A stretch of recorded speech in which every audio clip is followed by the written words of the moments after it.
Welcome back to Man vs. Meeple, the show where we talk about all things board game related. Today we're bringing you a review of Outlive. This is a 2 to 4 player worker placement game, or displacement game as they call it in this case. Yes, they do call it that.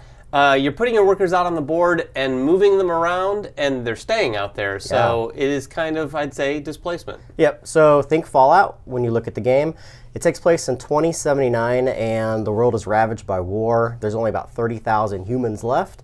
And there's this mysterious convoy that goes around and picks up survivors and takes them to their secret submarine base. Now, each of the players is competing to be picked up by the convoy. So you're controlling your own group of survivors, trying to get the most survivor points by the time the convoy arrives in 6 days. So there's 6 rounds in the game. Yeah, it's kind of like a civilization building game after civilization has crumbled. So you're sort of rebuilding and trying to survive. Think like The Last of Us, or like Jeremy said, Fallout, because you're really literally scraping up supplies to try to survive. The game board itself has 8 different areas. Each of these areas supplies different types of resources for the players, whether it be microchips, or metal, or wood, or ammunition, or even some secret things hidden within the cities in them. You're going to be placing your workers or displacing them around the board and taking those actions each round. We'll get into that portion in just a moment. Each player is also going to start with a fallout shelter. Yeah, there's lots of incredible components.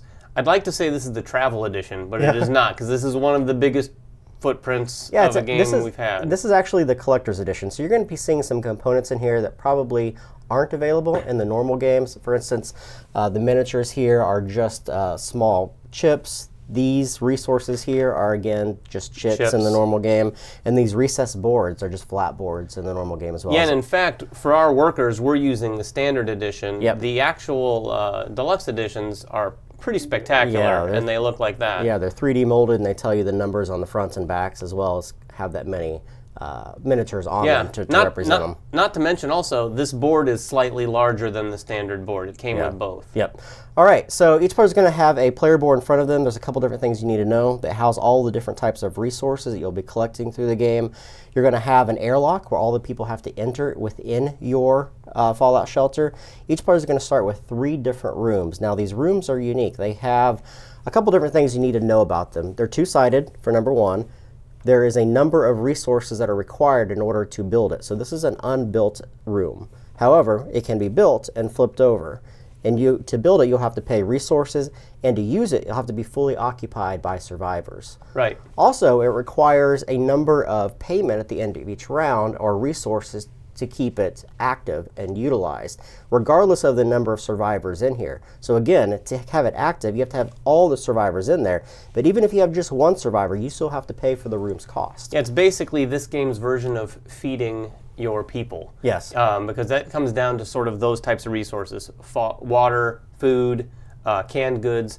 The cool thing is the resources required to build those things. There's a long list of resources that Jeremy mentioned. It just takes 3 of them. Yeah. You know, so there's not a lot of calculating of like, well, I need 2 of this and 3 of this. There is some of that in the game, but not for these rooms. Right. There's a number of equipment. As you see, there's some giant stacks of equipments off to the side. Each of these can be acquired by going to the cities and using actions to gather them. Whenever you get any kind of equipment in the game, either through the cities or the starting equipment that you'll start with, it always comes broken. Right. And you're going to have to fix it, meaning that it's going to go on the left side of your player board, and at the night phase, you're allowed to fix any equipment and bring it over to your right side. Doing so allows you to get victory points at the end for every piece that you have, but also some of them match up, which give you an extra victory point. Plus, they give you ongoing effects throughout the entire game. Right. The ongoing effects are really sort of the low-hanging fruit here, because you look at those and you think, oh, I can get a +1 to my combat with a shotgun or some defense. And like Jeremy said, this one requires you to repair it. And this is where the resources come into play, where you actually have some formulas to build. You know, so the shotgun requires 2 wood and a metal to actually get it in operating order. Right. At the very top of the player board here, you see an event track. There's 6 rounds in the game. Each of the rounds is represented by a specific event that will take place and affect all the players at the table. Plus, it tells you how much radioactivity happens in the outside world. It's constantly becoming more and more radioactive, which you'll have to deal with on your player board and try to keep that down, because the more radioactive it becomes, you will lose victory points for those numbers. Plus, you have the possibility of actually losing people within your fallout shelter if it becomes too high. Right, exactly. If you can't tell already, This is a game about survival. Yeah. In fact, it's been a while since we played this last, and I'm starting to remember as we talk about it here just how many things you have to keep track of to make sure your people don't die. That's right. So to start off the game, each player will be given 2 leaders. They'll pick one of them. These are dealt out randomly. These leaders have a couple different things you need to note. It'll tell you your starting rations that you'll be placing on your fallout shelter, plus any piece of broken of equipment that you'll start with. Plus it tells you where you're going to seed your 4 workers in the game, or they call them heroes in this case, and they tell you the exact zones to place in. You can place whichever numbers you have. Now, speaking of the workers themselves, there's 4 workers for every player, and they come in denominations of 1 number 5, 1 number 4, and 2 number 3s. Right. And that's important because the higher the value, the more actions that they allow the player to take in each of these different regions. Exactly. It's kind of related to their strength. It's kind of like a strength in numbers sort of thing. So the 5 is like potentially a big group of survivors, so you're going to be able to gather more water, or apply more pressure to other players when you move into their territory. In addition, you're going to start with 3 main rooms. In addition to your airlock, these are the same for every player, but also each of the players at the table is going to draw from a bag of a giant stack of room tiles here, 6 of them, and they're going to pick 4 of them to put unbuilt into their fallout shelter. Now these are going to kind of steer your direction in the game on the strategies that you want to use, because each of these rooms, and there's a ton of them, give you different variety of actions, and they kind of break the rules in a lot of cases for the players to use. Yeah, and it gives you a lot of things to do. I mean, once you have all these rooms in your board, that's a lot of things to want to try to activate. Yep. And there's a lot of things you have to do to get that done. And in fact, I think in my game, I wasn't able to activate too many, where other people will focus on that. Yeah. So there are some different routes, but I would say building these rooms is a core component of the game. Yeah, absolutely. Each player is going to start with 4 survivors in their fallout shelter. They're allowed to distribute those in any way they wish. Typically what players are going to do is possibly leave one of them in their airlock, because that will give them some ability to fight off the radiation. We'll get into that in a moment. Plus, you're allowed to build 1 room for free. That means flip it over right at the start of the game. And a lot of people are going to activate those by putting 3 survivors, or all 4 of their survivors in that room, so they have that ability right from the start of the game. Now, the game is very simple. It takes place in 3 different phases. You have a morning phase, a day phase, and then you have a night phase. In the morning phase, you're simply refilling all the different locations back up to their maximum capacity. In a 4-player game, each of these different locations have resources, and they have a maximum number of resources depending upon what it says up on the board. So you're going to have 10 wood, you're going to have 10 microchips, and so forth through the course of the game. Also, the cargo ship, which is the very bottom location, is going to be refilled with survivors in each of these 4 locations that players can go to. And that's the main area where you're going to be able to even acquire people to fill your rooms. Yep. Like Jeremy said, you need to build these rooms and fill them with people to activate them. This is the main spot to go. So it's a highly contested spot, and as you can see, it's tiered such that if you go in there with a 3, you claim the 3 spot. Yeah. So the next person has to go in with a 4 or a 5. That's right. Some other key locations you need to know about during the dawn phase that get refilled. 2 of the city locations, or the only 2 city locations, have tiles. There's 10 tiles in each of these stacks, and they show you things that you can loot within these areas. At the end of every round, these are going to be reshuffled and put back into a random order, because people are going to be looting and taking resources out of there, meaning that the people that go there later probably won't get some of the better stuff. Right. Also, you have 3 locations on the board that have predators, or animals that you can hunt. This is one of the main ways to get food within the game. You can go to these areas, use your action points to kill these, and you're going to put a stack of 10 in each of these locations. These will never get refilled through the course of the game. So once the animals are gone, they're gone. So that's the morning phase. You simply refill the board back up to the maximum. The day phase is the tricky part. Now this happens in turn order, depending upon whoever the first player is. At the start of the game, the player who has the oldest leader will be the first player in the game. Now that will be captured by players that go to the cargo ship first. So in later rounds, whoever went to the cargo ship first will be the first player. However, let's get back to the actions. On your turn, you'll notice on the board there's a lot of inactive workers. These are laid face down. That means they're inactive. On a player's turn, they're allowed to take any one of their 4 workers and activate them. They simply stand them up, and they have a couple different options. 1, they can move them 1 or 2 spaces with a couple rules that follow in line. Number 1, you cannot end your movement in the same place where you already have another worker. Right. That's illegal.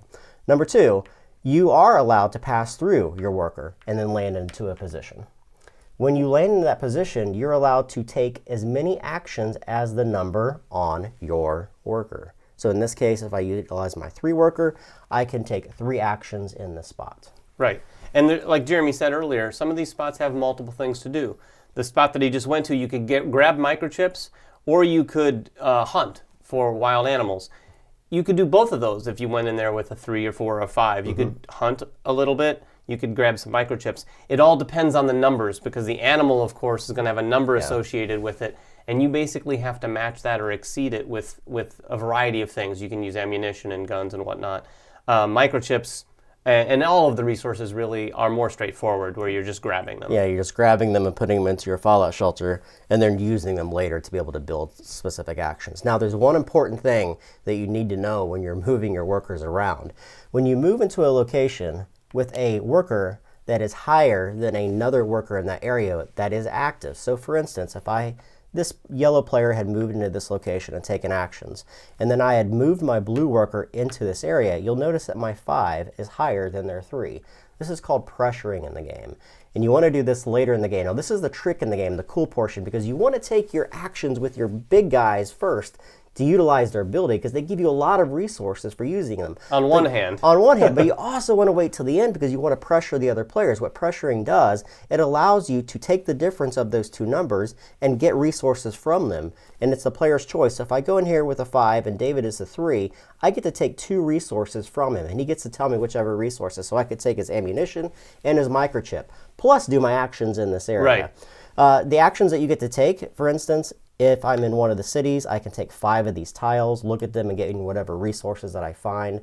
I could take one of these equipment cards. Each of the 2 cities allow you to take equipment.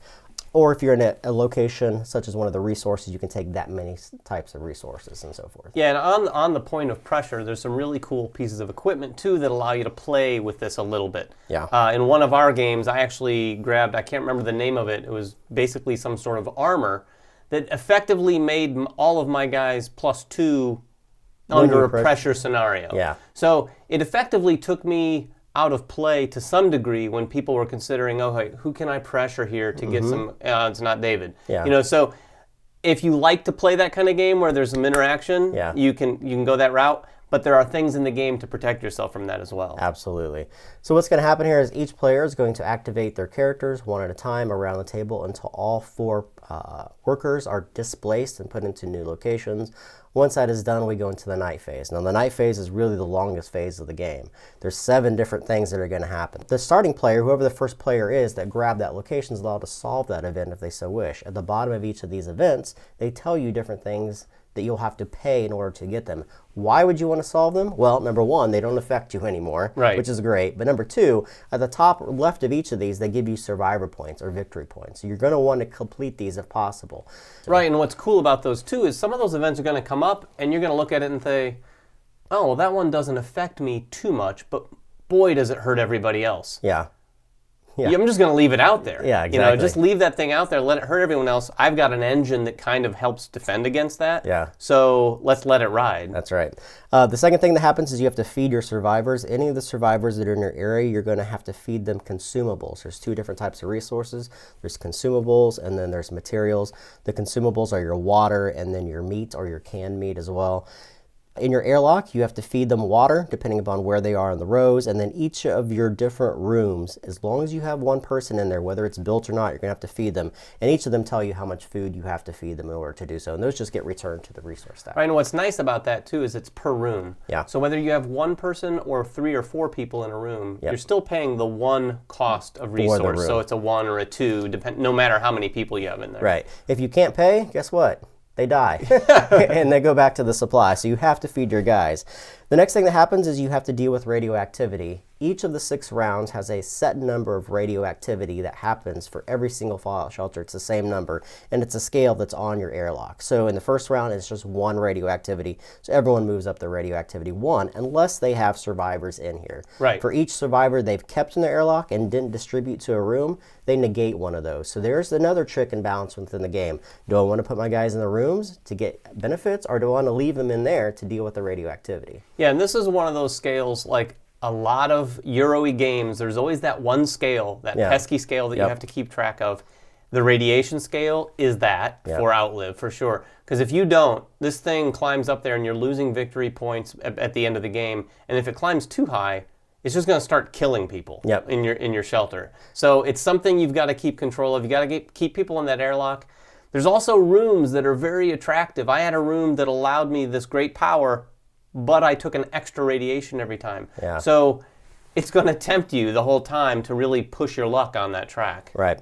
The next thing that happens is you are allowed to recruit survivors. You just have to pay 1 commodity for each one.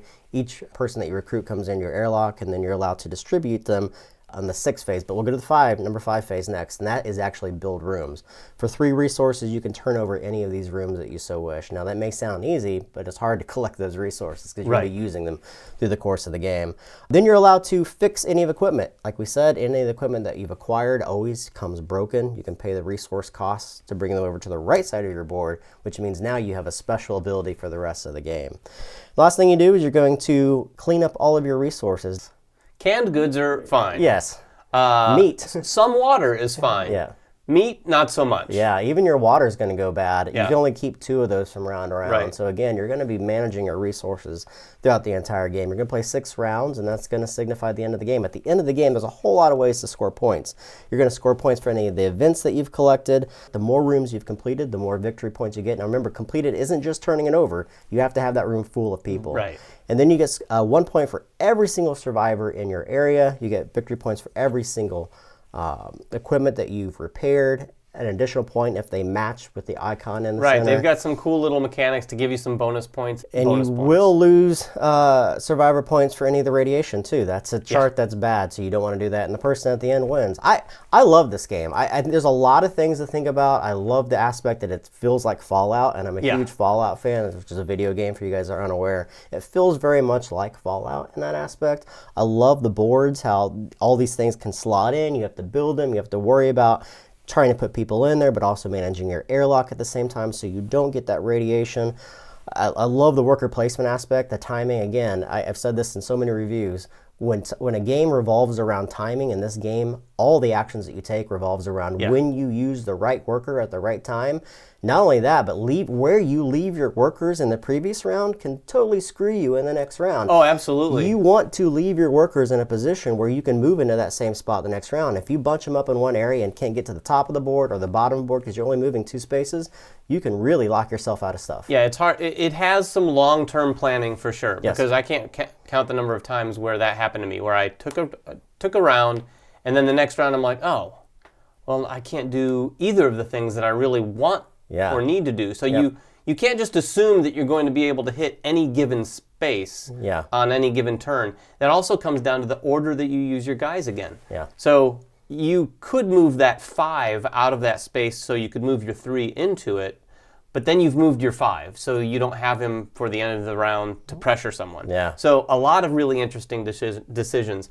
I do think timing now has become clear that it's probably one of your favorite aspects to apply to any mechanic, for sure. Yeah, this game has it in spades. There's so many variables, too. If I didn't already mention it, there's a lot of pieces of equipment. There's a lot of different rooms. There's a lot of different leaders that you can pick from. There's a lot of different variables and how these rooms work together. Even the events that come out, there's a giant stack of events that can come out, and you're only playing with 6 of them. So it's all about variables, too, and how you manage those variables through the course of the game. Yeah, and finally, I'd say one thing this game has that I think we always generally like is it builds. Yes. At the very beginning of the game, it's actually quite a bit slower, not in a bad way, but slower than the end of the game. Because at the beginning of the game, you're not able to do as much. You're also, if it's your first game, you're sort of getting used to things. Once you start setting up some things and making things happen, the last round, you're buying... you're spending all your resources in that last round to fill up as many rooms as you can, buying a ton of guys, basically setting what you can. Doing what you can to maximize those points at the end of the game. Not even close to what you could do at the beginning of the game. You can't hardly bring anyone into your shelter. But even then, it becomes very difficult to manage all these different things. You're going to be running out of resources from time to time. You're going to be losing guys. You're going to be wanting to do multiple things at once, and you just don't have the time to do it. Which is fantastic. It has that awesome situation, although some might not feel this way. When you spend some resources to do something in that night phase, and you're spending so many resources in that phase, then you'll get to the point where you're like, okay, now I'm gonna. Oh, wait a minute. Yeah. I totally forgot. Or I can't pay for my guys now. I needed to create this, or I can't because I did this and I wasn't thinking. Yeah. So it's got a lot of those really cool situations. Yeah, fantastic game, guys. This one's called Outlive. It is, I think, available very soon, if not already. It was on Kickstarter. We just got our copy. If you guys have questions about the game, make them in the comments below. Subscribe to us, follow us on Twitter, like us on Facebook, and everything else that we do here, Man vs. Meeple, and we will catch you guys next time. Bye-bye. Season 1 of Man vs. Meeple is sponsored by our friends at TMG Games. And at Cool Stuff Inc. Cool stuff in stock at coolstuffinc.com.